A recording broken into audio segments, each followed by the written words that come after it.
Саламатсыздарбы, урматтуу мекендештер. Мен өлкөдөгү күч структураларын мыкчып турган, башкача жөнөкөй сөз менен айтканда, учурда мыйзамдуулукту орнотот элем деп күн түн дебей аракет кылып, өз сөзү менен далилдеп, кээ бир аткарып жаткан иштери менен дагы көрсөтө алып келе жаткан урматтуу генерал байкебиз Камчыбек Кыдыршаевичке сөз айткым келди. Урматтуу генерал мырза, өзүңүз ар бир сөз сүйлөгөн выступлениеңизде айтасыз, мыйзамдуулук гана өлкөдө орун алат.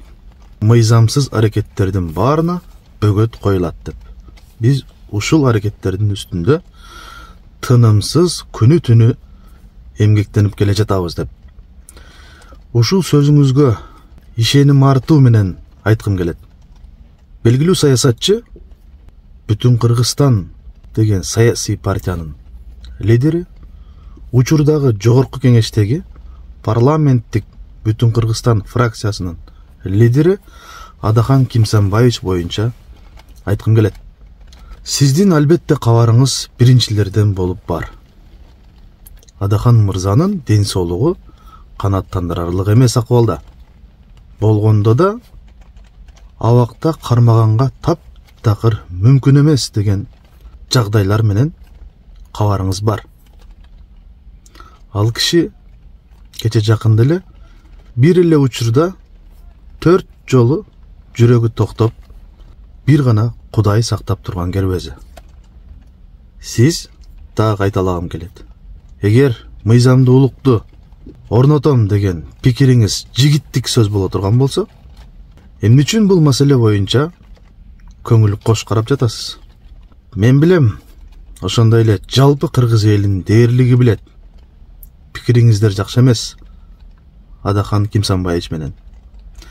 Бирок бул жерде саясий күрөштө, саясий иш-аракеттерде, саясаттын алкагында эгер реалдуулук менен түз көз карашта боло турган болсоңуз, бул кишини Адахан Кимсанбаевичти токтоосуз тез арада үй камагына чыгарышыңыз бул шарт болуп эсептелет. Ошондой эле бул сиздин жигиттик мыйзамды бекем кармаган генерал катары тастыктоочу кадамыңыз болуп эсептелер эле. Ал киши эч жака качпайт. Ден соолугуну бекемдеп туруп, андан ары ишиңерди улантсаңар, эч ким тоскоолдук бербейт. Ушул маселелер боюнча терең ойлонуу менен жигердүү жыйынтык чыгарсаңыз, ар бир инсан адашат. Бирок жан жөкөрлөр ошондой эле сизди тааныбаган, сизди тааныса да сиз ал кишилер менен такыр эле тааныштыгыңыз жок. Биз сыяктуу карапайым калктын кишилери айтып жаткан кээ бир сунуштарын дагы эске алсаңыз, эч качан адашпайт элеңиз. Мен кыргыздын атуулу катары талап кылат элем. Адахан Кимсанбаевичти тездик менен үй камагына чыгарышыңар бул шарт болуп эсептелет.